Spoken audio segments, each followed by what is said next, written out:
Yang Berarti saya tanya ini kan Nur Muhammad itu posisinya kayak mana sih, kan Nur Muhammad, Nur Muhammad sama Nabi cahaya Muhammad kan gitu. cahaya daripada Nabi Muhammad sebelum pun dia lahir, nama dia sudah ada. Kan udah saya sampaikan. Kenapa Anda Ya, menolak? Anda saja tidak tahu. Tell me pretty lies, look me in the face. Tell me that you love me, even if it's fake. 'Cause I don't fucking care.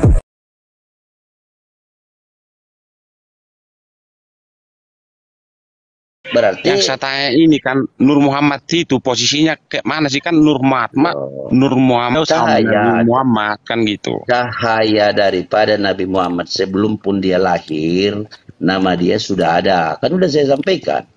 Kenapa Ya, Anda menolak? Anda saja tidak tahu. Kenapa dijelaskan Anda ngeyel? bukan ngel loh Pak. Enggak. Kalau ngel itu cari alasan. Aku kan bertanya di sini.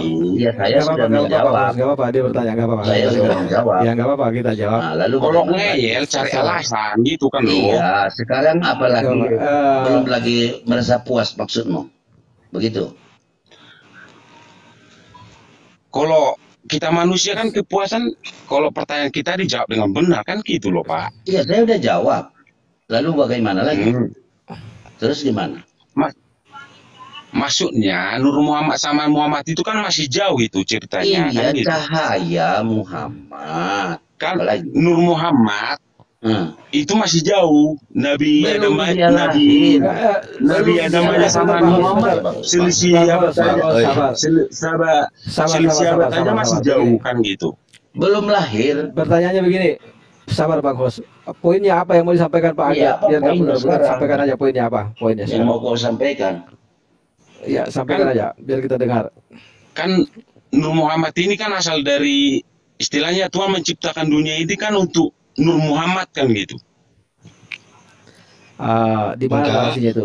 Coba. Salah itu bang. Dunia. Enggak, makanya mana kita mau dengar aku kan dulu. nanya aku kan nanya gitu loh. Biar Iya, ngerti aku sebelum kan gitu. lahir pun dia di dunia. Dengar dulu. Sebelum lahir dia ke dunia ini, nama Muhammad itu sudah bersanding dengan nama Allah. Jadi Nabi Ya. Nabi Adam kan manusia pertama. Ya betul. Betul kan? Jadi Ya. pertanyaannya itu, jawaban daripada Nabi Adam itu, Nabi Adam melihat nama Allah bersanding dengan Muhammad. Padahal Muhammad belum ada. Baru Nabi Adam, manusia pertama. Nah, itulah dia nurnya tadi. Apa lagi? Maka diampunilah dosanya Nabi Adam. Assalamualaikum. Bang Anggiat. Waalaikumsalam. Bang Anggiat. Sebentar dulu, saudaraku muslim. Biarkan Bang Anggiat menyelesaikan narasinya, kita jangan potong, biar kita dapat poinnya. Tujuannya sebenarnya bicara begini, ingin menyamakan Nur Muhammad dengan Tuhan untuk kita menyembah Nur Muhammad. Biarkan dia selesaikan narasinya. Kita jangan potong aja. Kalau dipotong-potong terus, kita tidak dapat poinnya. Silakan Bukan sampaikan sampai menyamakan selesai loh. poinnya. Aku Ya, nggak silakan menyamakan. disampaikan apa yang mau Ya, disampaikan. sampaikanlah. Yang dengar, Apa? sampaikan ya, kita dengar. Mengenai Nur Muhammad ini, apa yang Anda ketahui, lalu apa yang Anda ingin tanyakan. Kalau Aku ternyata nggak pernyataan menyamakan Anda tidak loh. sesuai, Ya, silakan, garis bawahi ya, yang namanya Muhammad juga anak orang ya. Yesus juga nama anak orang. Sama. Jadi nabi-nabi itu anak orang, manusia, pilihan. Supaya kalian ya Pak, tahu. Pak Hos, biar dia selesaikan dulu. Silakan Pak Agiat, silakan kita dengarkan. Ya jangan disama. Aku kan Nur Muhammad itu kan bukan menyamakan sama Allah kan, itu kan beda itu ceritanya. Ya silakan kita dengarkan apa yang ini Anda sampaikan. Silakan Pak. Kan Nur Muhammad ini kan, kalau saya dengar-dengar di komal lain mungkin nggak tahu aku siapa yang punya host saat itu kan gitu. Iya, aku tahu kau sebenarnya kau minum. Tapi janganlah kau mabuk pula. Bertanya begitu. Tidak Semana apa-apa kau Bang minum. Hos, biar selesaikan dulu, biar nggak apa-apa. Sabar Pak Hos, ini biar selesai poinnya. Sampaikan aja Pak Tahu. Agiat, nggak masalah. Sabar Pak. Hostnya ini seakan-akan menggiring orang bahwa aku bernarasi salah. Gak tahu kan kan gitu. gara-gara aja kau ku tengok mabuk kau datang ke sini berdebat kau. Saya jelaskan, kau bilang macam-macam. Apa poinnya? Kau nggak biar kuturunkan kau. Kalau kau nggak senang Apa kau bilang? turunkan. Enggak, coba Apalagi sekali. saya Sabar dulu, sabar dulu, Saya sabar jadi dulu. teringat. Sabar. Dan aja kau.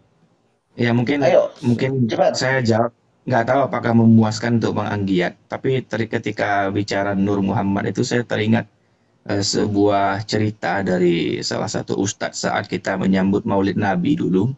Beliau menceritakan dulu kisah-kisah menjelang kelahiran Nabi Muhammad. Jadi menurut Al-Tabari katanya, saya nggak tahu Al-Tabari itu apakah hadis atau apa, tapi berdasarkan kesaksian dari salah seorang yang hadir ketika Siti Aminah melahirkan, katanya. Nah, Siti Aminah itu mendengar orang yang mendengar itu mendengar Aminah berbicara. Apakah sesuatu yang saya lihat di rumah ini yang membuat semuanya terang benderang dan saya melihat bintang gemintang mendekati saya sampai saya merasa mereka semua datang kepada saya, katanya. Dan ketika selesai melahirkan, baru diberilah nama Muhammad oleh Abdul Muthalib, bapak kakeknya. Nah, mungkin ini bisa mengarah kepada Nur Muhammad itu. Dan bicara Nur Muhammad, bisa kita banyak menjurus kemana gitu. Contoh, saya juga mengutip biasanya pembukaan awal ceramah misalnya. Tidak lupa pula kepada Nabi besar Muhammad SAW yang telah membawa umatnya dari zaman kegelapan, zaman kebodohan, kepada zaman yang terang benderang. Nah, yang penuh ilmu pengetahuan seperti yang kita rasakan pada saat sekarang ini. Kita kan sering mendengar itu. Bisa juga Nur Muhammad itu diartikan ajaran yang dia bawa, yaitu mengajarkan dari zaman kegelapan menuju ke zaman yang terang benderang. Jadi kalau bicara Nur Muhammad, kita bisa menjurus kemana aja gitu. Jadi kita tidak tahu spesifiknya kemana yang Anggiat maksud, tapi mudah-mudahan dua jawaban itu cukup memuaskan lah untuk Anda. Silakan Pak Anggiat. Nggak apa-apa, kita dengarkan poinnya. Pak Anggiat katanya mendengar di koma lain bahwa ketika Allah bicara kun terciptalah Nur Muhammad. Coba silakan Pak, maksudnya seperti apa? Apa yang dia sampaikan? Iya, pertanyaannya kan gini, Nur Muhammad itu masih firman atau enggak kan gitu loh. Oh, Muhammad itu masih firman atau tidak? Bukan. Bukan. Ya, lanjut. Begini ya, saya ikut nimbrung ya, mohon maaf ya. Saya ingin mencoba menjelaskan semampu saya, sebisa saya. Dan ini juga mungkin masih banyak dari kekurangan. Nanti boleh abang-abang Ustadz di sini untuk memperbaiki. Abang ini permasalahannya bingung dengan nur gitu ya. Apakah nur ini adalah firman dari Tuhan sendiri? Kalau firman, makna firman di dalam Al-Quran itu adalah perkataan Allah. Kalamullah. Kalamullah. Ada kalamullah yang azali, ada kalamullah yang kita baca saat ini yaitu Al-Quran. Jadi Nur Muhammad itu bukan firman Tuhan, tapi sesuatu yang diciptakan Tuhan. Ya. Jadi kalau bukan karena Nur Muhammad maka Allah tidak akan menciptakan apapun di dunia ini. Ya, kalau tidak salah saya di dalam hadis qudsi, hadis qudsi itu disebutkan, laulaka ya Muhammad lamma khalaqtul aflaq. Jikalau bukan karena engkau wahai Muhammad maka tidak akan aku jadikan dunia ini. Betul. Jadi benar yang dibilang sama host tadi. Jadi sebelum semuanya ada, Nur Muhammad itu sudah bersanding bersama Allah. Termasuk Nabi Adam pun diciptakan dari nur dari nur Nabi Muhammad. Jadi begitu Bang Anggiat. Jadi istilahnya gini, berarti semesta ini diciptakan Allah untuk Nur Muhammad itu gitu.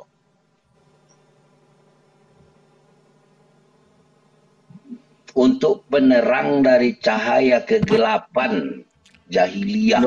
Ingat zaman jahiliyah. Itulah yang mau dia Kebalik.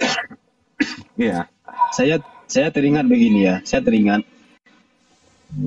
karena cinta kasih sayang Allah kepada Nabi Muhammad, ya, karena Allah akan mengutusnya nanti suatu saat nanti menjadi penutup para nabi di akhir zaman. Maka Allah kan katakan di hadis kursi itu laulaka ya Muhammad lamma khalaqtul aflaq. saya teringat ada ustadz ya bilang suatu hari bumi dan langit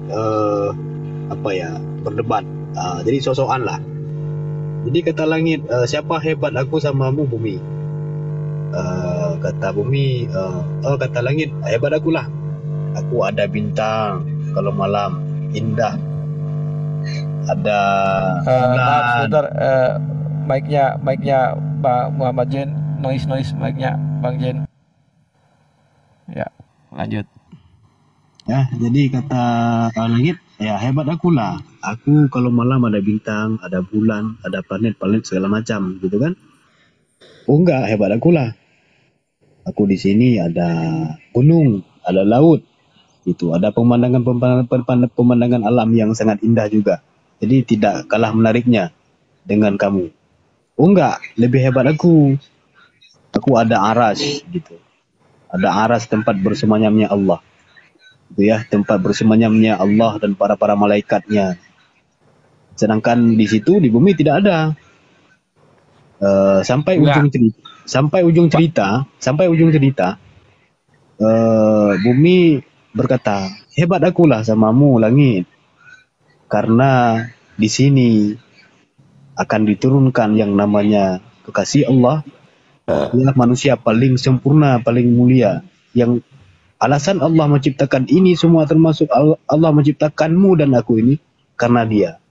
Siapa itu? Nabi Muhammad SAW. Dia akan dilahirkan di sini, bukan di langit. Nah, sampai langit menangis mendengar kata-kata Nabi Muhammad.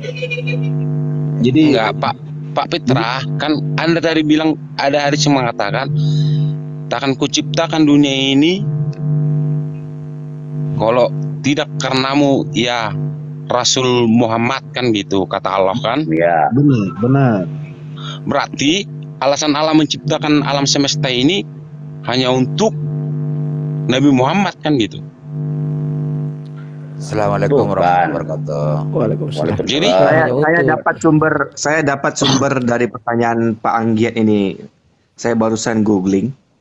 Jadi itu sumbernya dari kitab Syekh Yusuf An-Nabhani di dalam kitabnya yang berjudul Al-Anwar Al-Muhammadiyah, menuliskan pada bab pertama tentang asal-muasal penciptaan alam semesta sebagai berikut. Manakala Allah berkehendak menampakkan kebaikannya atas makhluknya, maka dia pun menampakkan hakikat Nur Muhammadiyah yang tercipta daripada nurnya. Kemudian dari cahaya itulah tercipta alam semesta keseluruhannya, baik Ya, yang di atas, itu. ya. Jadi ini sumbernya dari buku Syekh Yusuf An-Nabhani di dalam kitabnya Al-Anwar Al-Muhammadiyah. Nah, jadi di buku ini kurang lebih bahwa penciptaan alam semesta ini dari Nur Muhammadiyah gitu. Baik yang di atas, malaikat, Lauhul Mahfuz, kursi kalam, langit, planet, sebagainya, maupun yang ada di bawah, bumi, manusia, hewan, jin, sebagainya. Allah pun mengumumkan pangkat kenabiannya Nabi Muhammad sebelum dijadikannya Adam menjadi seorang nabi. Jadi ibaratnya di sini Allah ini sudah menyiapkan Nabi Muhammad sebelum menciptakan seluruh alam ini. Nah, dan dari cahaya Nabi Muhammad inilah diciptakan seluruh alam. Tetapi logikanya bukan alam ini diciptakan untuk Nabi Muhammad, tapi justru Nabi Muhammad inilah dipersiapkan untuk alam ini, untuk kita ini semua gitu. Jadi sudah direncanakan Allah akan datang sosok Nabi terakhir, Nabi Muhammad SAW, yang ajarannya akan jadi penyerang seluruh alam muka bumi ini. Begitu, Bang. Ya, tadi pun di awal kan host sudah bilang. Jadi bedanya Nabi Muhammad dengan nabi-nabi lain, kalau nabi lain kan lokal, Bang ya. Abang tadi sudah jelaskan. Ya, betul. Kalau Nabi Muhammad ini ya memang universal, menyeluruh semua, rahmatan lil alamin. Betul. Ya, rahmat bagi sekalian alam, enggak hanya manusia, tumbuh-tumbuhan, hewan-hewanan. Iya. Inilah ini Jadi mau bersyahadat silakan minta bantuan Bang Hildayah. jadi inilah yang membedakan Silakan. Kalau mau bersyahadat silakan. Nabi Muhammad dengan nabi-nabi yang lain. Jadi pemimpin paranya nabi, pemimpin paranya rasul gitu. Makanya Al-Quran disebut sebagai penyempurna karena tidak ada kitab yang setelah Al-Quran lagi, tidak ada nabi lagi setelah Nabi Muhammad. Itulah disebut Al-Quran sebagai penyempurna, penutup begitu. Dan Nabi Isa nanti pun di saat diturunkan kembali oleh Allah ke dunia ini menjadi pengikutnya ajaran Islam, Bang Hos ya? Ya betul. Enggak, begini kan kata Ulet Bulu tadi, kata Bang Ulet Bulu, bahwa bahwa Allah itu telah merencanakan untuk penutup Nabi itu kan Nabi Muhammad kan gitu. Ya. Berarti rencana Allah itu sudah jelas kan gitu, bahwa Nabi terakhir itu harus Nabi Muhammad gitu. Begini apa ya? Enggak. Jangan dipotong dulu, host. Jangan dipotong. Teruskan, Pak Anggiat. Jangan dipotong dulu. Biarkan dulu diselesaikan. Silakan, Pak Anggiat. Ya kan? Bahwa penutup dari Nabi, segala Nabi itu kan harus Nabi Muhammad kan gitu. Di dunia ini. Berarti kan Allah udah merencanakan gitu. Mau apapun yang terjadi di dunia ini, bahwa Nabi Muhammad itu harus penutup Nabi kan gitu. Iya betul sekali. Jadi berarti memang dunia diciptakan untuk Nabi Muhammad kan gitu. Makanya dengar dulu ya, saya mau menyampaikan, jangan di stop saya dulu ya. Tolong ya. Tadi Anggiat ini terlambat datang. Pernah dengar nggak iblis diusir, terkutuk, dilaknat oleh Allah dari surga? Pernah dengar? Ya, pernah. Supaya berhati-hati dengan bicara. Karena kalau yang berhubungan dengan menantang Allah, ini akan terjadi laknatullah. Iblis kesalahan dia itu membantah. Enggak, gini Pak Os. Gini Pak Os. Terusurnya malaikat dari surga kan karena Allah menyuruh malaikat menyembah Nabi Adam kan? Bukan menyembah, menghormat, katakanlah begitu. Yang disembah itu hanya Allah. Jadi kan Allah menyuruh iblis, kan Allah menyuruh malaikat ini bersolat untuk Nabi Adam kan? Iblis ini iri kepada yang bernama manusia Adam alaihissalam tadi. Itu sumbernya. Sementara yang memerintahkan dia pencipta. Logikanya saya contoh. Ini saya kasih contoh. Ini saya host di sini. Jika Anda sekarang berani membantah, akan saya tendang, saya kirim Anda ke neraka. Mau? Mau saya buktikan? Sebagai contoh. Kalau Anda mau menyamakan diri Anda dengan Allah, mau nendang saya ke neraka, silakan gitu. Ini percontohan bagi yang berakal. Kalau ada akal sehatmu, kamu jangan macam-macam di sini mengajak kami untuk berdebat. Di sini hanya berdiskusi untuk menambah ilmu pengetahuan. Baik sesama Islam kami pun nggak ada masalah. Baik kalian mau ikut juga boleh, bebas. Di sini bebas Anda bertanya, asal sopan kami segan. Oke? Nggak apa-apa, host, dilanjutkan aja, teruskan. Nggak apa-apa. Ya. Pak Anggiat ini kalau sudah dalam masuk, batasan sudah terima, itu percontohan saya buat. Silakan Pak Anggiat. Silakan Pak Anggiat. Poinnya. Enggak, gini, saya baca dari komentar kan, Allah menyuruh para malaikat sujud untuk Nabi Adam gitu. Apapun itu perintah Allah sang pencipta, kan? mau apa kau? Mau macam-macam. Sebentar Bang Hos, sebentar Bang Hos. Udah Bang, berarti poin, jangan berarti poin kawan, gantian. Justru saya yang mengatur. Silakan Anda mau berbicara, kawan. Kita sesama Islam, silakan. Saya juga tidak. Berarti poin Nur Muhammad sudah clear Pak ya. Saya tuh kalau ada satu poin tema didiskusikan, enggak, bukan clear kan kita dari Pak Hos bahasnya jadi ke iblis itu siapa kan gitu. Berarti Anda tidak mau turun, Anda saya turunkan ya, oke? Anda nampaknya mau mengajak muka debat ini. Udah? Turun apa diturunkan? Terserah host kan. Bukan begitu, kau jangan kayak mabuk muka bawah. Siapa kau yang mabuk? Kemana-mana, kan udah mulai ngajak ribut kau. turun aja kau mendengar di bawah. Oke? Siap? Gak apa-apa, Bang Hos. Tadi dia mengatakan kalau dia bisa menerima dengan akalnya, dia akan bersahadat. Gak apa-apa, kita mesti sabar. Tidak butuh kita bersahadat yang mau model menghujat. Begini ya, tidak sejauh ini tidak ada kok anunya. Dia masih ya. Begini ya Bang Agiat. Ngomong kosong itu. Bang Agiat kan di sini, bertanya. Jadi teman-teman Muslim di sini ada Bang Hos, ada yang lain kan mencoba untuk menjawab pertanyaan Abang sebisa orang ini. Jadi terlepas dari puas atau tidaknya Abang itu kan tergantung sama Abang. Jangan paksakan, harus dikasih penjelasan yang puas biar saya puas. Nah, seperti itu Bang. Nanti ujung-ujungnya kalau Abang ngotot seperti itu, ujung-ujungnya kita debat. Iya. Nah, debat itu masalahnya. Debat aneh jadinya nanti. Nah, kalau Abang merasa belum puas dengan pertanyaan Abang nanti boleh baca-baca lagi Bang. Sekarang kita hidup di era digitalisasi, jadi informasi itu kan mudah sekarang Bang. Iya betul. Tapi secara apa ada bahasa aku menghujat kan nggak ada.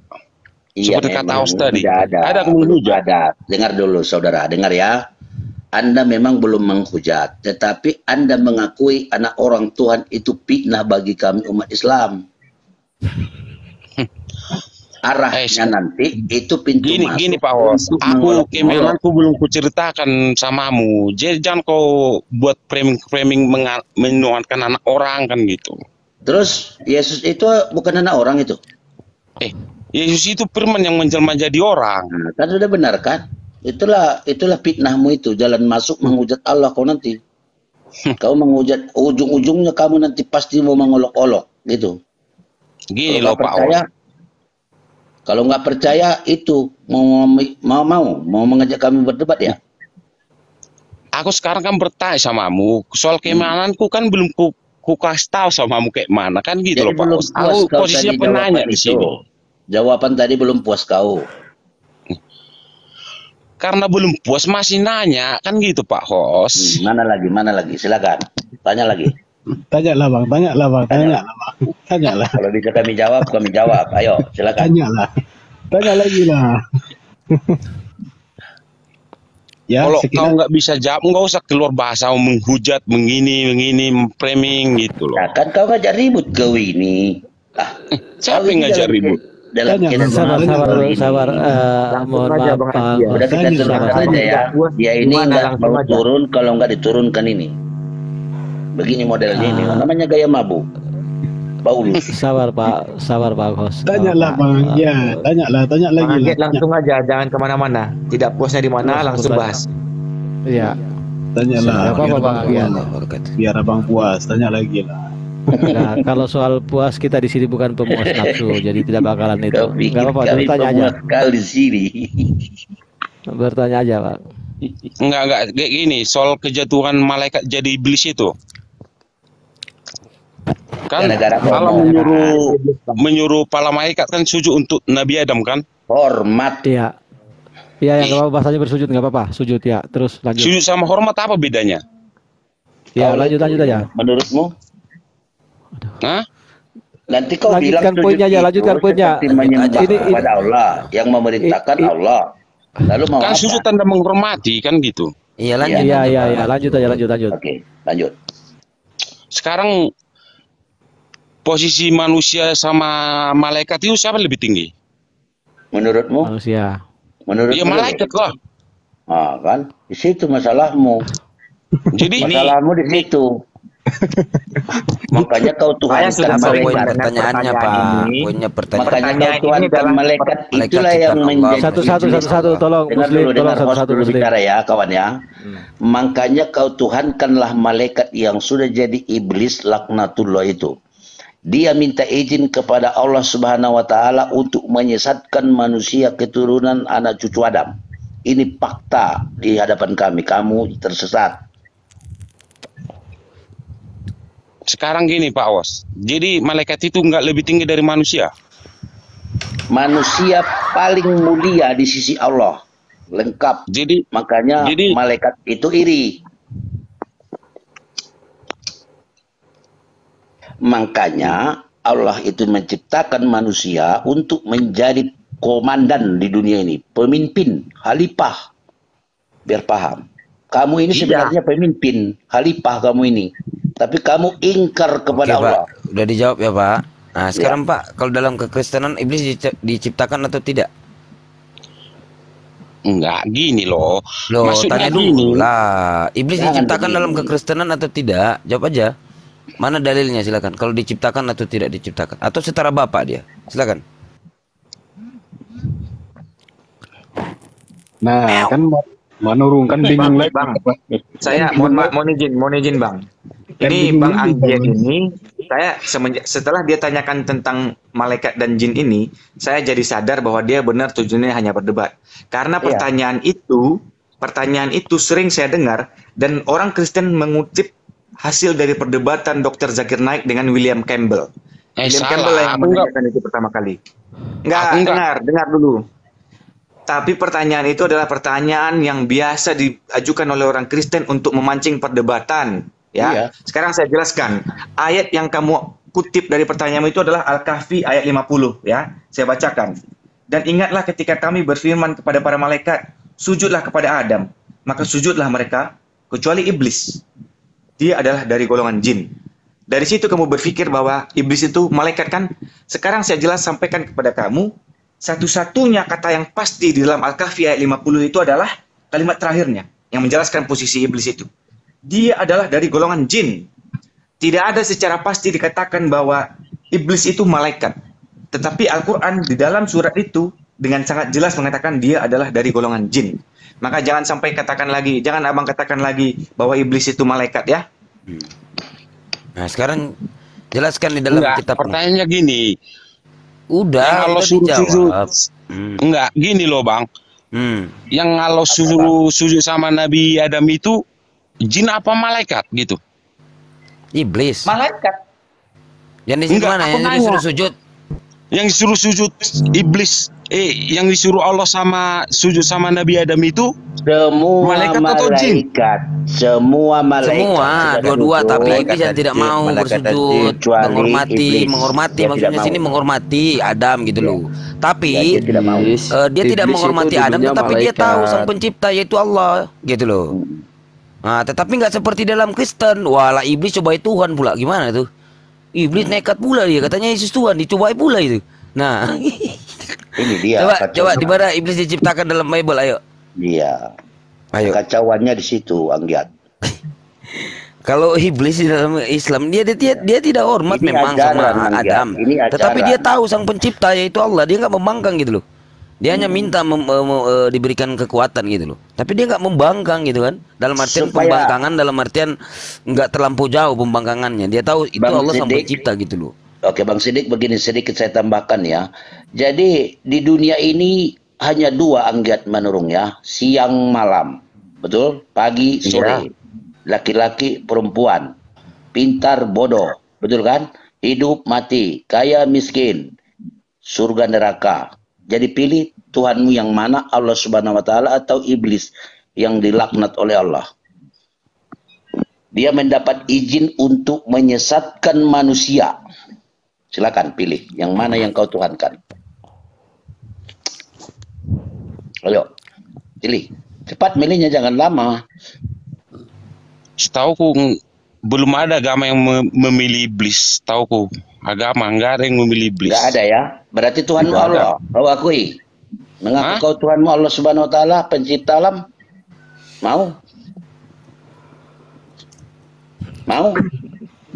Di semua agama itu Tuhan paling tingginya itu pencipta dunia ini gitu. Ini pribadimu, kau akui Tuhanmu itu Allah, kau bersahadat. Nah, beda lah, kan di Tuhan, kan di Alkitab kalian Allah itu Tuhan kalian kan gitu. Makanya kalau kau mau mengolok-olok Allah, saya tendang kamu, kan udah saya bilang dari tadi. Yohanes 8:44, iblislah yang menjadi bapakmu dan kamu ingin melakukan keinginan-keinginan bapakmu. Begini, dia adalah pembunuh manusia sejak semula. Nah itu apa itu? Tadi saya seru nih dengar Bang Sidik bilang iblis disuruh sujud tidak mau sujud kepada Adam. Bukan berarti iblis tidak mengakui ketuhanan Allah. Iya. Ya kan? Dia tahu. Iya. Dia mengatakan dia lebih baik gitu kan dari api diciptakannya. Sampai sekarang iblis Tuhannya Allah, biar tahu. Sampai sekarang. Jadi alasan dia tidak mau itu karena dia sombong gitu, merasa dia lebih hebat karena dia diciptakan dari unsur api gitu kan. Tapi nggak seperti di dalam Bible. Wah, iblis cobain Tuhan, katanya Yesus Tuhan dicobain pula. Aku yang masih nekat pula iblis. Aku yang masih pertanyaanku yang ada di Komal ini sekarang disimpulkan iblis itu dari golongan malaikat apa dari jin? Dari golongan jin tadi. Dari jin. Dalilnya sudah jelas. Udah ada tadi. Ciptaan iblis dari golongan jin. Nah sekarang kamu jawab. Di dalam Biblemu iblis itu tercipta di mana? Ayo tunjukkan datanya. Karena iblis itu berkuasa atas roh loh. Iblis berkuasa atas maut loh di dalam Biblemu. Ya betul. Iya. Malah dia berkuasa pula iblis berarti. Sama-sama Bapak juga berkuasa pula. Berarti dua-dua ini ada ada kekuasaan gitu loh. Nah coba di mana kamu tunjukkan iblis itu diciptakan di dalam Bible? Ajaranmu sudah fakta itu iblis berkuasa. Itu bukan berarti kalau Pak Os, kalau iblis itu bukan berkuasa tapi diberi kuasa gitu loh untuk mencobai kita manusia di dunia ini.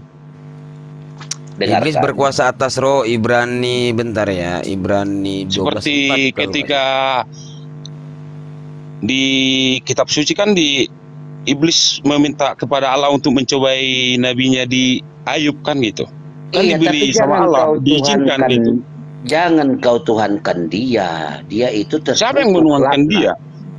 Iya, coba Bibelmu tadi, ajaranmu. Balik Bang Sidik, silakan Bang Sidik jelaskan. Kan iblis minta sama Tuhan untuk mencobai nabinya Nabi Ayub. Jelaskan tentang ajaran dia supaya dia paham. Kan coba di mana iblis diciptakan di mana dalam Biblemu? Bang Anggiat, coba jawab dulu pertanyaan Bang Sidik tadi. Kok di keyakinan abang kok iblis kok mencobai Yesus gitu. Jadi lebih besar mana nih? Iblis sama Tuhan. Jadi Tuhan kok dicobai sama iblis? Itu kan di Matius 4 ayat 8 sampai dengan ayat 10 kan itu ada ceritanya itu. Sampai dibuang ke gunung kan Yesus kan. Sekarang gini loh Bang. Jadi gini. Cinta. Nah, gini. Di dalam Bible soal iblis itu kan diberi Tuhan kuasa di dunia untuk mencobai segala yang ada di mana dunia datanya, ini. Mana dalilnya mana? Dia berkuasa. Mana dalilnya diberi kuasa mana? Mana dalilmu? Ketika iblis mana saya baca. Tuhan menanya iblis di kejadian itu. Iya mana dalilnya kejadian berapa ketika berapa dalilnya saya baca. Ayo. Diberi kuasa mana? Dalam bentar. Cuma kan di kejadian kan dijelaskan. Iya. Iblis minta izin sama Allah untuk mencobai Nabi Ayub kan. Dalil berapa? Dalil mana?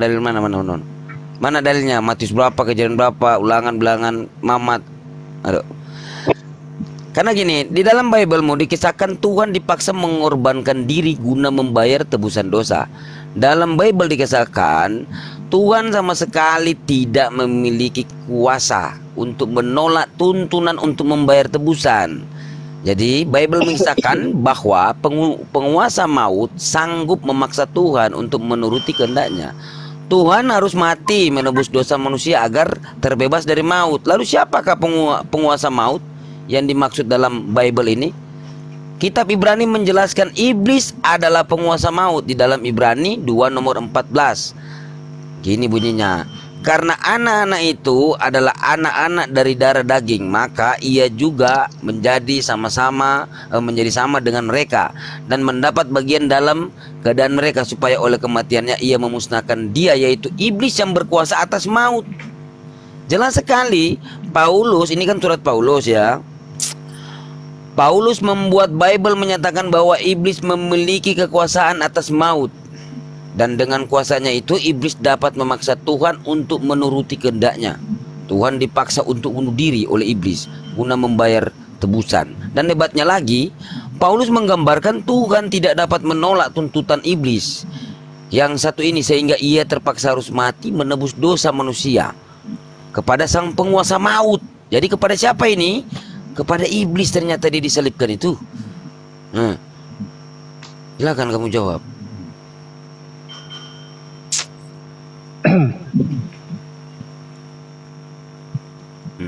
Apa itu?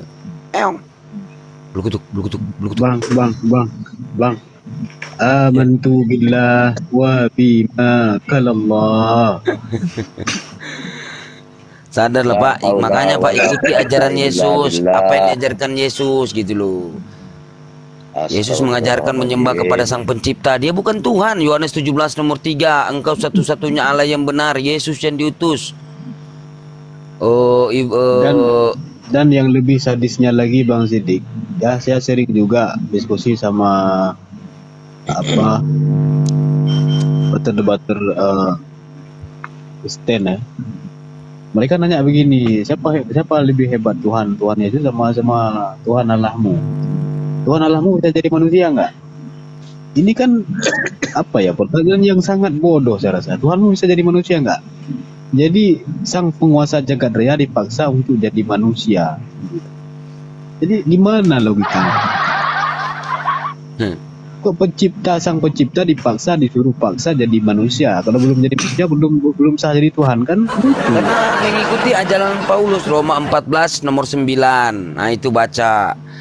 Nah, sementara di dalam Yohanes 5:30 Yesus tidak dapat berbuat apa-apa dari diri Yesus sendiri. Yesus menghakimi sesuai dengan apa yang Yesus dengar, dan penghakiman Yesus adil. Sebab Yesus tidak menuruti kehendak Yesus sendiri, melainkan kehendak Dia yang mengutus Yesus. Nah, sekarang pertanyaan juga di sini, melainkan kehendak Sang Pencipta yang mengutus Yesus, di mana mengatakan kepada kekristenan ini sembahlah Yesus? Silakan kamu jawab. Pakai data gitu loh. Dalilnya mana? Gitu kan?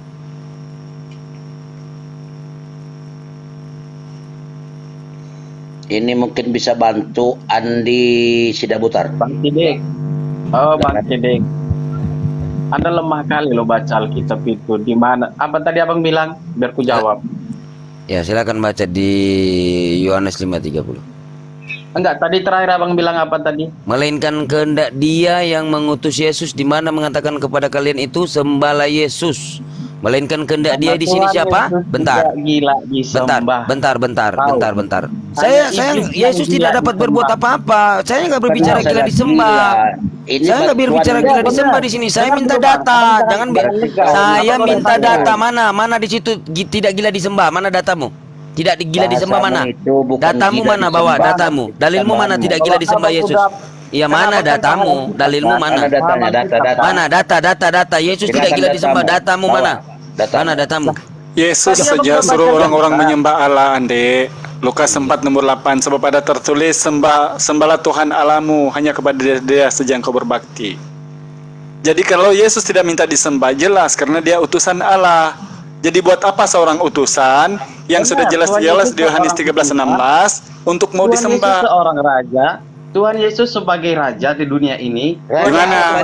Mana dalilnya? Raja pula. Mana raja dolar? Raja dolar ya. Jadi kenapa udah tahu mana yang raja dolar dia gitu, raja dolar. Mana ada raja dolar dia? Enggak minta datanya mana tidak gila disembah mana? Kamu mengatakan Yesus gila ya? Kamu mengatakan Yesus gila. Mana datamu? Yesus tidak gila disembah mana? Mana? Penghujat kamu. Gila disembah, Bang. Nah, mana datamu? Yesus mengatakan Dia tidak gila disembah. Mana datamu? Dalilmu mana? Kalau Abang udah baca Alkitab banyak. Iya, mana dalilmu? Ayo saya baca. Mana? Yesus mengatakan aku tidak gila disembah. Mana? Yesus mengatakan gitu. Ayo datamu. Padahal Yesus tidak waras gitu loh. Kamu tahu nggak Yesus tidak waras? Paulus saja yang sudah dinubuatkan oleh Yesus akan menjadi bapak Kristen tidak ada minta disembah di Bible itu. Bagaimana kamu mengatakan seorang nabi minta disembah? Nanti kalau kuku bawakan Yesus tidak waras baru kamu kaget. Kamu yang mengatakan tadi kan? Di mana Yesus enggak waras? Aku mau tanya sama Abang. Iya, katamu tadi. Markus 3:21. Matius 3 juga 21 itu Yesus tidak waras lagi, dijemput pula sama keluarganya. Markus 3:21. Ya bacakanlah dulu. Baru ku dengar. Andi, nggak apa-apa, Makanya abang kalau nggak bisa, kalau abang cuma nyebut iya, nanti saya baca. Dia dijemput keluarganya pula di situ. Waktu kau ini Markus 3 21. Waktu kau keluarganya mendengar hal itu, mereka datang hendak mengambil dia, sebab kata mereka ia tidak waras lagi. Apa itu? Mana? Udah tidak dijemput pula. Loh, kamu buka Markus 3:21. Itu siapa? Iya, Markus 3:21. Matius, Lukas, Markus, itu kan yang menulis ayat firman Tuhan kan banyak. Nah itu buka Markus 3:21. Makanya abang itu kalau nggak paham Alkitab nggak usah. Udah buka aja. Silakan kamu bahwa Bible itu Bang Sidik memang penghujat. Udah nangis kamu ya. Si Paulus saja yang mengaku gila tidak pernah dikatakan oleh orang dia itu tidak waras, tapi Yesus yang dituhankan itu bahkan dikatakan tidak waras. Coba, inilah penghujatan kekristenan dari Bible-nya. Kita tidak pernah menuhankan Tuhan Yesus, karena Tuhan Yesus tidak gila disembah. Jadi Paulus kau sembah? Paulus gila disembah nggak kan? Paulus itu kan perantara antara Tuhan Yesus ke Paulus untuk menyampaikan Ibrani 8 nomor 1, Ibrani 7:25, 1 Petrus 2 nomor 5, dia perantara Tuhan dengan malaikat Yesus. Ke Barnabas saja, enggak ada yang lain rupanya. Barnabas, apa katanya Barnabas ini? Enggak ada datamu. Data mana dalil pakai dalil lah, bicara tuh pakai dalil. Yesus lagi nggak usah pakai dalil. Kenapa nggak paham, nggak masuk dia kalau orang abang. Karena kalau Kristen itu harus pakai logika dia. Jangan iman taklid buta kau. Mana datamu? Datamu mana? Kalau nggak aku salib terbalik kau. Mana datamu? Main di sini nggak bawa data. Ngapain lu mau di sini nggak bawa data? Al-Hidayah itu data biar kau tahu. Suon. Kamu ya sudah nggak bisa. Padahal minta data nyungsep. Sudah dikutip sama Al-Hidayah tadi. Data diadu sama Auta itu jadi debat kusir. Alkitab itu bukan sembarangan kitab. Kita nggak. Iya, mana datamu? Sembarangan kitab mana datamu? Kita harus menjelaskannya sesuai dengan iman kita. Mana datamu? Ngomong. Biar abang tahu. Hah? Alkitab itu bukan sembarangan kitab. Jadi ya mana datamu? Apa kamu tadi katakan? Apa tadi kamu katakan? Apa? Lanjut dengan Anggiat. Nyonyo nggak bawa data, sok pinter. Sok pinter nih. Minta data nggak ada. Apa kamu ini? Iman taklid buta kalian tuh. Mana hotel yang lebih pintar lagi? Yesus tidak gila disembah. Mana Yesus gila disembah di dalam Bible-mu? Ngarang-ngarang kau ini bicara. Capek itu melayani yang tahu Yesusnya nggak minta disembah, malah disembahnya. Ada pula nih. Tidak gila disembah katanya. Minta data nggak ada gitu. Gabrol orang. Gabrol. Parah ya. Ten ini taklid buta ini, iman buta kalian nih. Yang tahu keberadaan si Billy panggil dulu. Datangkan ke sini. Tadi saya habis ngomong sama dia. Jadi saya dikik juga sama dia nih. Jadi dia tanya gitu. Jadi di mana kalian ini? Jadi saya tanya Anggiat gimana Anggiat? Mau lanjut atau gimana? Ikut ajaran Yesus. Yesus utusan, bukan Tuhan. Enggak gini. Kalau kalian mau menyamakan Yesus sama nabi-nabi lain kan? Iya, kan mana Pak? Yesus itu bukan nabi kan gitu. Ya Yesus Tuhan. Sekarang saya tanya. Buktikan ketuhanannya. Dia adalah firman yang menjelma jadi manusia gitu. Firman yang menjelma jadi manusia. Bapak buka. Itu firman jadi manusia itu perkataan siapa sih? Iya, perkataan Yohanes. Perkataan siapa itu? Firman jadi manusia itu kata siapa? Ya kata Yesus kan? Hah? Kata Yohanes, Pak. Kata saya. Ini Yesus berkata aku dan Bapa itu satu kan gitu. Jangan dulu lompat lah, aku dan Jangan lompat ini tentang firman dulu. Firman dulu. Hagai 1, Bapak bisa buka Hagai 1 nomor 1. Ada kan kitab Nabi Hagai. Allahmu bisa dipisahkan sama firman enggak? Sabar. Saya buka data, Pak. Saya buka data. Jangan terlalu banyak ngerocos. Hagai 1 nomor biar bisa ngomong sama manusia kan. Satu lah baru Bapak tanggapi. Nabi Hagai 1 nomor 1 pada tahun yang kedua zaman Raja Darius dalam bulan yang ke-6 pada hari pertama pertama bulan itu datanglah firman Tuhan dengan perantaraan Nabi Hagai. Jadi di sini Tuhan berfirman ini dengan perantara nabi, bukan firman menjadi manusia, bukan firman adalah Allah. Silakan Bapak buka di dalam Hagai 1 nomor 1.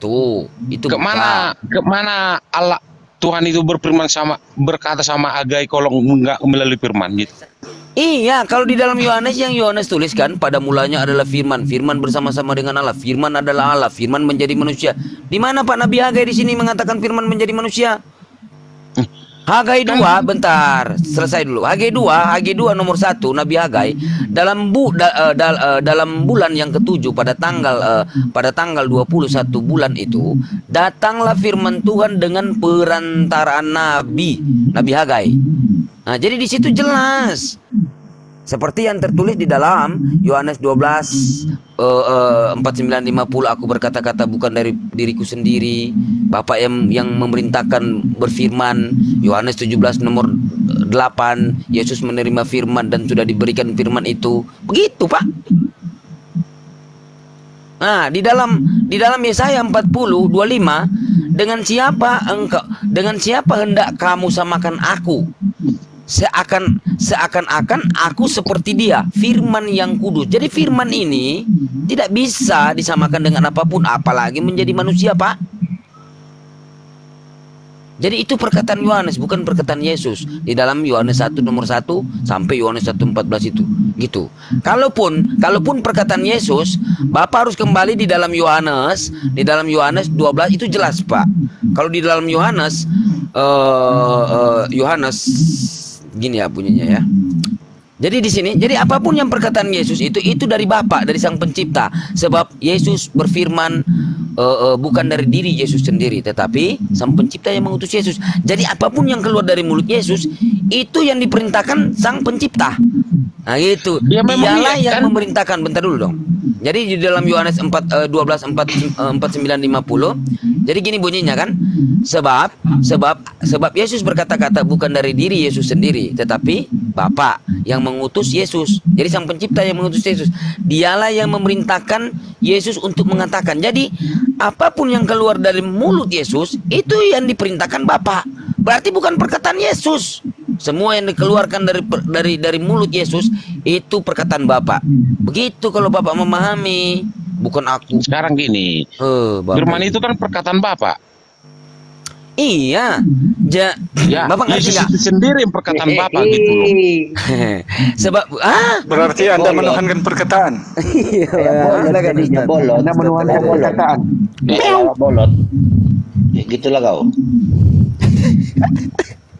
Jadi kita nggak bisa menuhankan firman itu gitu. Firman Tuhan kan. Bapak, sebab Yesus berkata-kata bukan dari diri Yesus sendiri, betul? Tetapi Bapa yang mengutus aku, yang mengutus Yesus. Dialah yang memerintahkan aku untuk berfirman. Apa yang harus aku firmankan dan aku sampaikan, dan aku tahu bahwa perintahnya itu, perintah lagi nih, bahwa perintahnya itu adalah hidup yang kekal. Jadi apa yang aku firmankan, aku menyampaikannya sebagaimana yang difirmankan oleh Bapa kepada Yesus. Jadi apapun yang keluar dari mulutnya itu dari perintah Sang Bapa. Gitu loh. Sekarang gini, gimana? Coba sebutkan nabi yang pernah mengampuni dosa, istilah menghapuskan dosa seseorang gitu. Aku aja yang mengampuni dosamu, aku mau ampuni dosamu. Emang kenapa dengan Yesus? Kenapa dengan Yesus? Di mana Yesus mengatakan dosamu sudah kalau kalian mengatakan Yesus itu nabi, kan cuma Nabi Yesus lah yang berani mengampuni dosa seseorang. Sudah itu. Aku bilang kan Pak, apapun yang keluar dari mulutnya, dia hanya diperintahkan Sang Pencipta gitu loh. Tadi saya sudah kasih tantangan sama teman Kristen di bawah. Besok saya poligami 20 orang. Kalau ada dalilnya satu aja, Yesus bilang dia memasukkan Kristen di surga. Satu aja. Ayo. Satu aja. Enak lu Bang Ali. Iya. Saya poligami 20 orang. Udah keluar pula. Bang, bagi satu ke aku, Bang. Aku nggak ikut ya. Saya poligami 20 orang. Kalau ada satu dalil saja Yesus bilang dia memasukkan Kristen di surga. Kristen. Nggak usah kau nggak usah kau poligami 20 kali, 4 kali pun kau sanggup udah syukur gitu. Nggak usah kau 20 kali. Makanya tantangan Bang, karena memang tidak ada dalilnya Yesus kau sanggup mengajarkan 4 kali poligami nggak sekarang? Sanggup Pak, sanggup saya. Ini yang dibawa sekarang botol istri-istrimu itu nampakkan di komal ini gitu. Nggak usah kau buat tantangan 20 kali. Ya udah tunggu dulu ya, sabar ya, yang lainnya. Ini kita orang Batak Anggiat ya. Agama nenek moyang kita parmalim. Tantangan kayak gitu, poligami 20 kali gitu. Kalau parmalim agamamu, enggak usah dipermasalahkan kalau menghibur diri Anggiat. Dengar ya. Enggak ada perdebatan. Tantanganmu itu enggak logika, tantanganmu itu cuma di agamamu itu. Lalu kalau saya memberi tantangan, kamu harus syahadat kalau ada dalilnya gitu. Mau? Kamu udah janji syahadat tadi. Udah janji dia. Syahadat. Begini, kalau ada dalilnya kamu temukan Yesus bilang dia memasukkan Kristen. Sebentar, ini tantangan kita berdua ya. Kalau ada dalilnya satu saja kamu temukan di Bible, Yesus bilang dia memasukkan satu orang Kristen di surga, saya masuk Kristen. Tapi kalau tidak ada dalilnya satu saja Yesus bilang dia memasukkan Kristen satu orang di surga, kamu syahadat, mau? Karena kalau kalau poligaminya Muslim kamu alergi. Tapi kalau poligami Bapak, Putra, Roh Kudus kamu tidak alergi. Poligami Tuhan. Enggak. Alidaya sekarang gini. Kau tahu arti Kristen apa? Enggak usah menghibur diri. Enggak. Kau tahu arti Kristen apa? Olo-oloan. Yesus enggak kenal Kristen itu apa? Jangankan arti Kristen, Bang. Kamu tahu Kristen dibuat di mana? Tahu Anda? Enggak. Kutanya kau, enggak usah kau sebut Kristen itu pengikut Yesus kata Paulus. Sekarang saya tanya kamu, itu Kristen dibuat di mana? Bapak ayo, mau miong? Meong. Astaga. Kau Al-Hidayah apa? Tantanganmu aja poligami 20 kali, 4 kali aja kau belum pernah. Jawab kau. Lucu-lucu teorinya. Udah poligami 4 kali kalau tidak lucu teman-teman, itu pasti bukan Uten kalau tidak lucu. Lucu-lucu. Hah? Kirain serius, rupanya bercanda. Uten lagi bercanda dia. Ada Pak, ikutlah ajaran Yesus. Ikutlah ajaran Yesus Pak, bukan ajaran Paulus. Supaya Bapak bisa selamat gitu loh. Yesus diutus hanya kepada umat Israel. Yesus berpesan jangan keluar dari bangsa-bangsa selain apa yang diperintahkan dia gitu kan. Terus di Kisah Para Rasul 16 nomor 6, Roh Kudus mencegah menyebarkan Injil di mana tuh? Di mana tuh? Kalian ditanya ini Pak Awas. Kalian ditanya apa pula nih? Arti Kristen itu apa? Kalian bilang Kristen itu ciptaan Paulus. Padahal Yesus yang berkata, siapa yang percaya padaku, dia akan masuk surga gitu. Mana Yesus itu yang diikuti para pengikut Yesus, maka tercipta nama Kristen gitu. Mana Yesus mengatakan gitu? Di mana dalilnya Yesus pernah mengatakan Kristen dan murid-muridnya? Silakan jawab. Pakai data. Mana Yesus pernah mengatakan dan murid-muridnya? Ayo.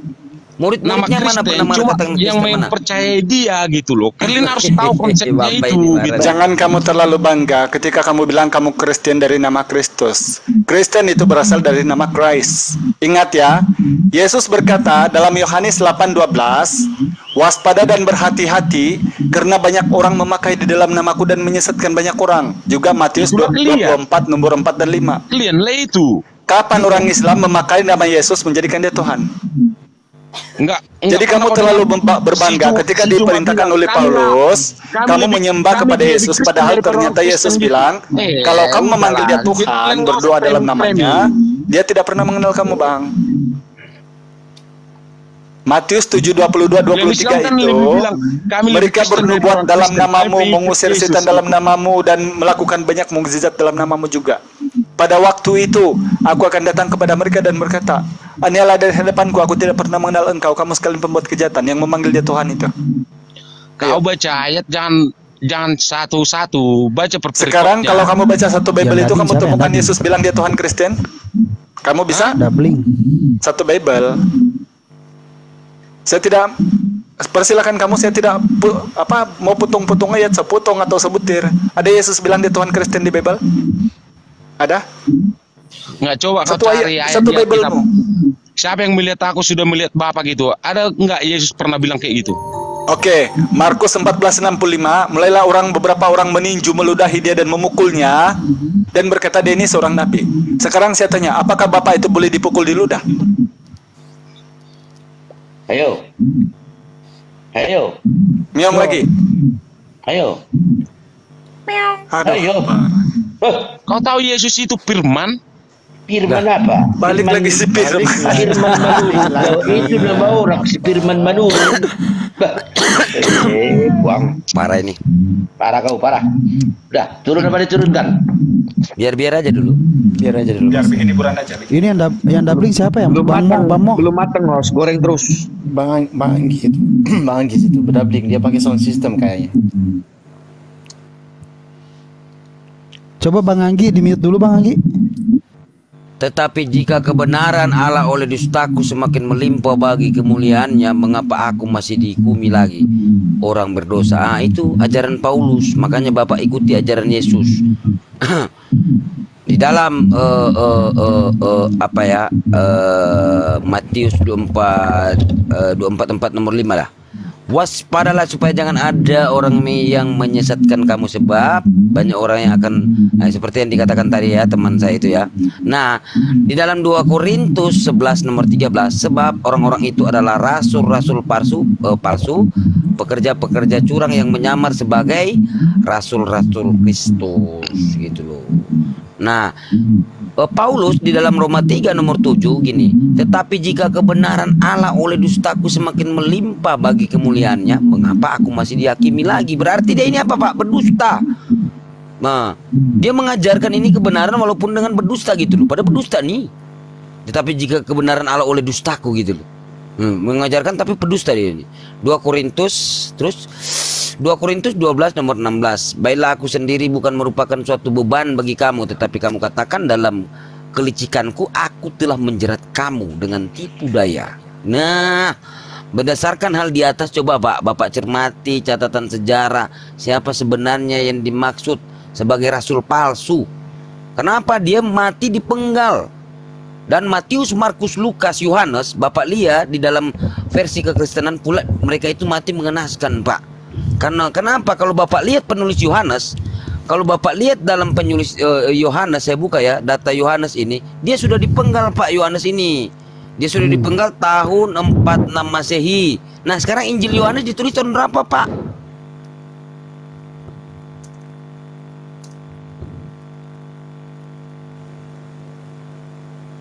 Mute-nya dibuka. Iya, Pak. Mute-nya dibuka dulu, Pak. Panggi. Nah, Bapak bisa lihat kematian Markus, Matius, Yohanes, Lukas. Silakan Bapak lihat, itu ada kekristenan yang menulis itu, mati disalib terbalik gitu loh. Nah, sekarang kalau tentang Yohanes, ya, Yohanes murid Yesus sudah wafat dibunuh oleh Raja Herodes Agripa ke-1 pada tahun 44 atau 66 Masehi. Nah, sekarang saya tanya, Injil Yohanes itu ditulis tahun berapa?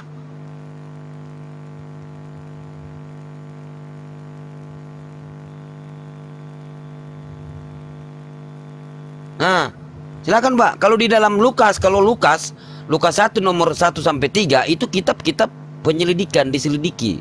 Orang banyak itu, Theophilus itu dalam artian orang banyak menyelidiki kitab-kitab dan dibukukan. Gitu loh. Apa yang bisa dipercaya, Pak? Jawab. Blukutuk.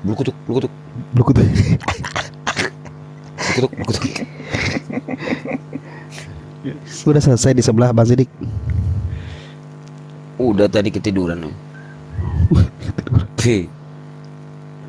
Begitu Pak, makanya ikuti ajaran Yesus, apa yang diajarkan Yesus gitu loh.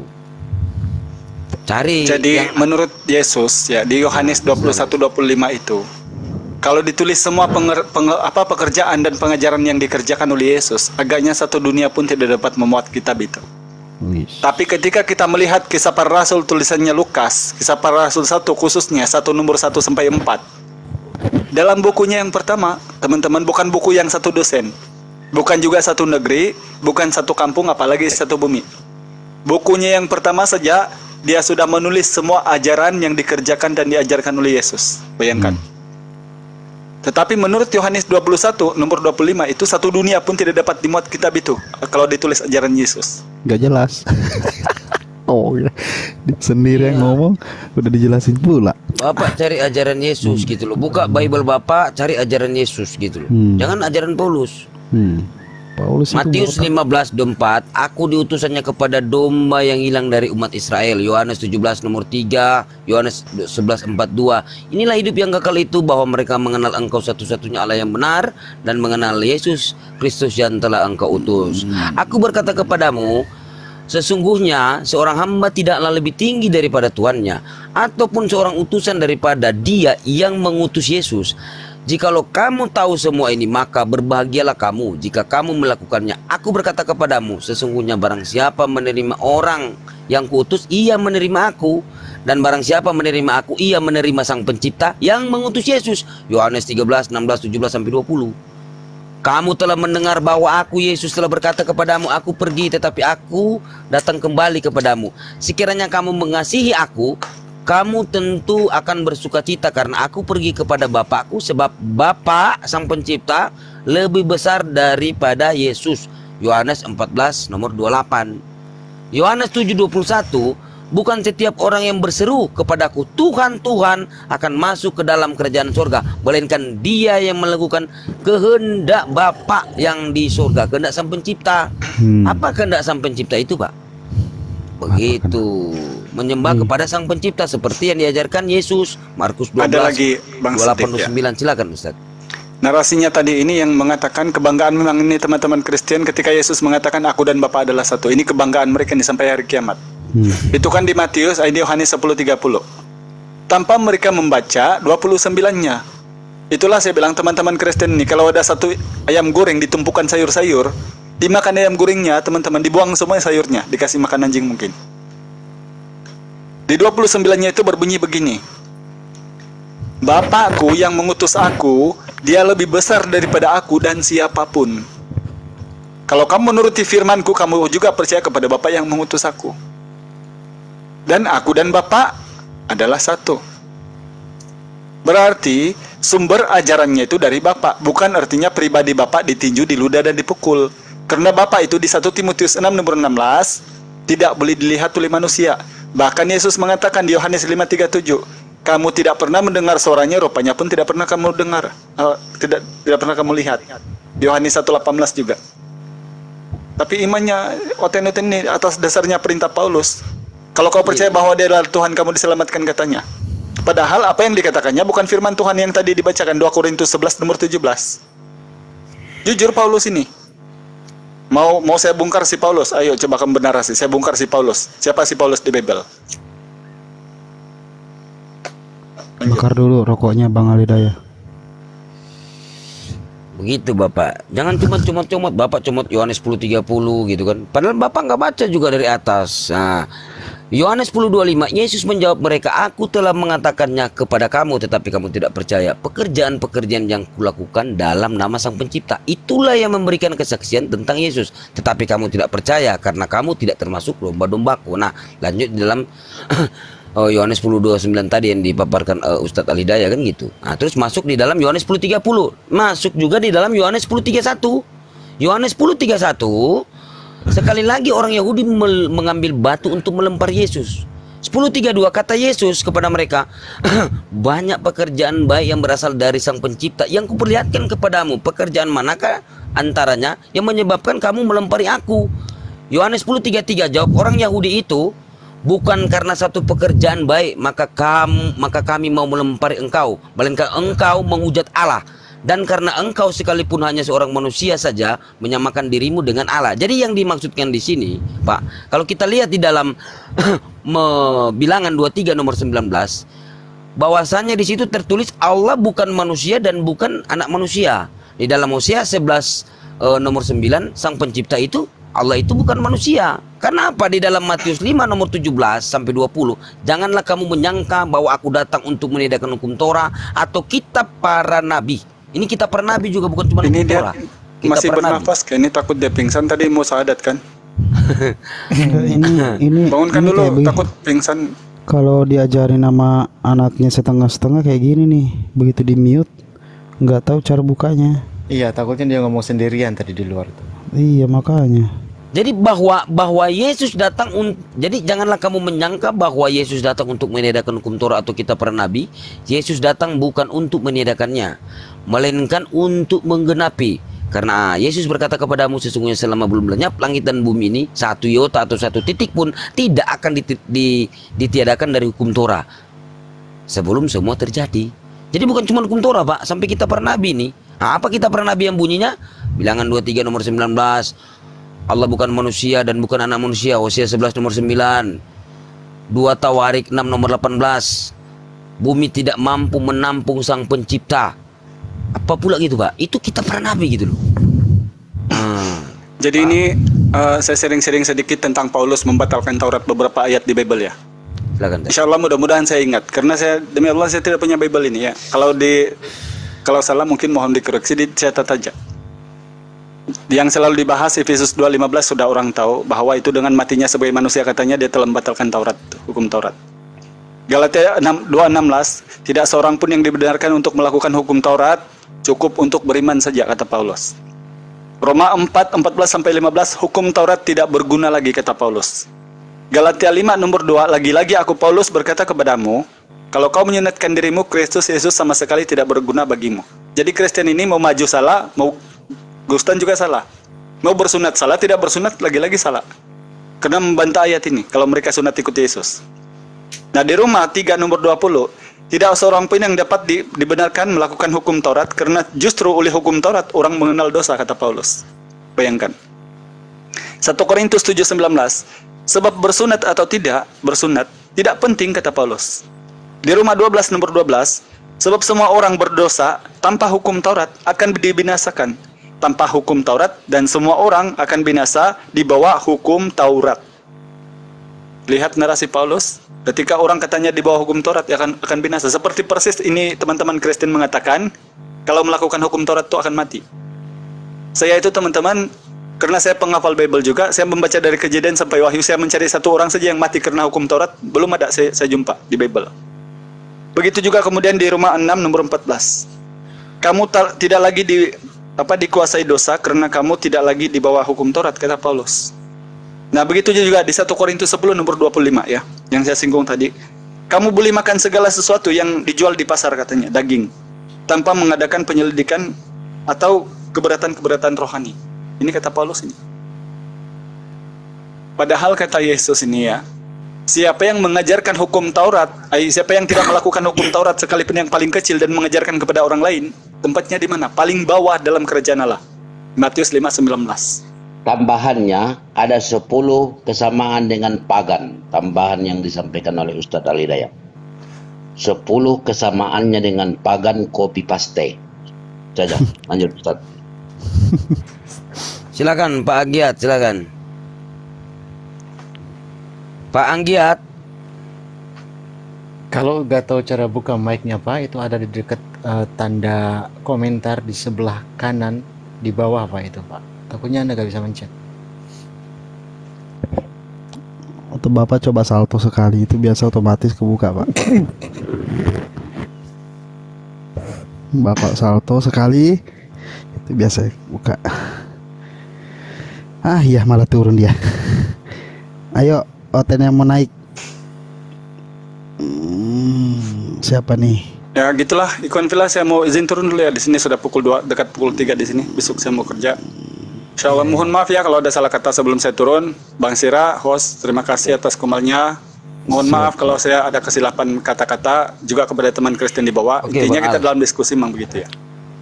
Jadi mohon maaf kalau ada salah kata dari saya. Saya izin pamit semuanya. Bang Zin, Bang Ebes, Dika, Sidik, Tolet, Bang Adrian, sama host yang kita kasih ini, Pak Anak Orang. Terima kasih atas komelnya ya, host. Anda luar biasa ya. Oke, assalamualaikum warahmatullahi wabarakatuh. Waalaikumsalam. Lanjut ya, saya makan dulu ya teman-teman. Lanjut guys. Siapa dulu yang baru naik? Mau kemana Bang Sidik? Sini aja. Makan. Oh ya, siap. Oke, selamat malam, selamat pagi Bang KTG R2 Kusmahadi. Masya Allah namanya, subhanallah. Monitor.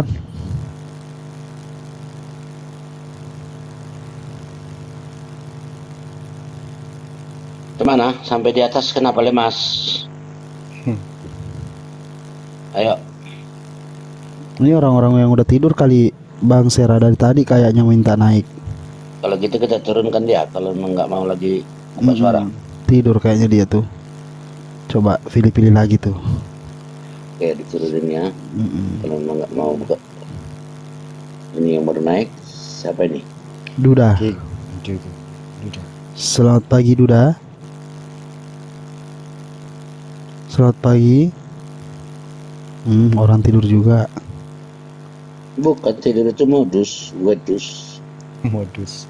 Coba agak sedikit dilempar mungkin. Ya salam. Gimana? Halo, selamat malam, selamat pagi.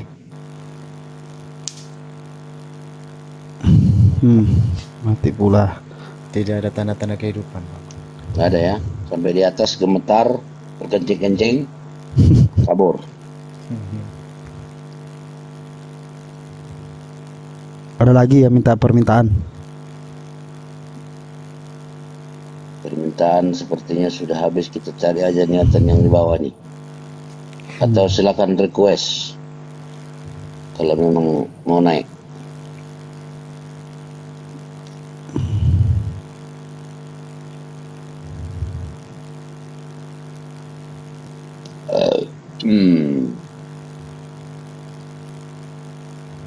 Assalamualaikum warahmatullahi wabarakatuh. Waalaikumsalam, Nek. Wabarakatuh, Bunda Syarifah. Alhamdulillah. Maaf ya, Bang Sira. Tadi saya lagi zikir sampai tertidur. Ya.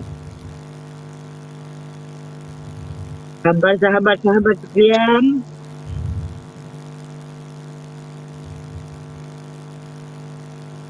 Oh, Bang Handi selebes di bawah rupanya monitor nih. Naik Bang Handi. Naik Bang Handi. Ustaz Tahta juga tadi nggak mau naik. Bang Handi juga ada ya. Alhamdulillah. Assalamualaikum Bang Handi. Belum tidur juga Bang Handi. Gak tidur. Kelemahan. Di bawah dia rupanya. Ada. Kalau ada yang mau naik saya diturunkan aja, host. Nggak apa-apa. Sekarang apa nanti? Udah ada mau naik? Belum, nanti aja. Ini ada Husna ini tapi lengket dia. Gimana ini? Tidur. Udah di permintaan dia diterima tapi dia lengket. Nggak jadi naik. Siapa? Ada Husna itu. Mana tadi si Anggiat tadi? Nggak bisa buka mute dia itu. Saya Juturunus. Assalamualaikum warahmatullahi wabarakatuh. Waalaikumsalam. Anggiat Manurung.